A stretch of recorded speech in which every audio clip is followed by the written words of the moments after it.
Mr. Speaker, as an FBI agent, my job was to keep the American people safe from all enemies, both foreign and domestic. On the national security front, those components include a sound counterterrorism strategy, a sound counterintelligence strategy, a sound cybersecurity strategy, a sound foreign policy, and a sound border security strategy. Before us today, Mr. Speaker, is the issue of border security, an issue that, quite frankly, has been largely ignored over the past several decades by both parties.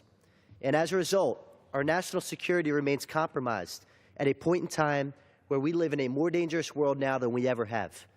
When you combine the fact that our enemies are now both more sophisticated and better funded, coupled with our border security apparatus, which is underfunded, outdated, and compromised, this is a recipe for disaster for our nation.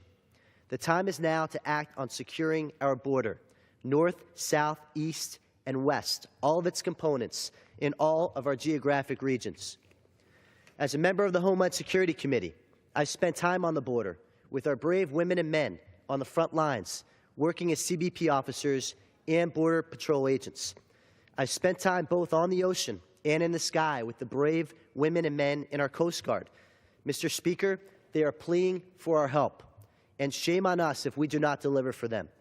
Their requests are simple: increase their manpower to provide them with a sufficient number of agents to interdict not just drugs and guns from cartels, but also criminals and terrorists who seek to do us harm.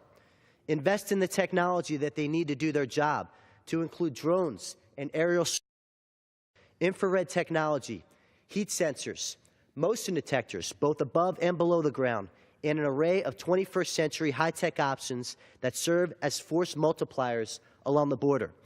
They need physical barriers in various forms along various stretches of the border in order to slow down the cartels and allow for sufficient response time for the agents to interdict. Moreover, we must invest in a robust human intelligence program, giving our agents the resources they need to recruit human sources on the other side of the border, to provide our agents with advance notice of both the sources and the methods of criminal conspiracies that are forming along the border. In addition, we must bolster the Office of Inspector General to crack down on border corruption through the use of drug testing, financial screening, and polygraph examinations. Mr. Speaker, the concept of border security is a multi-pronged challenge that requires action on all fronts, not just one or two. And I urge my friends and colleagues on both sides of the aisle, please do not politicize this issue. Securing operational control of our border is a national security emergency. My former law enforcement colleagues, who are putting their life on the line every day while protecting our borders, are asking for our help. Let us not let them down. Mr. Speaker, I yield back.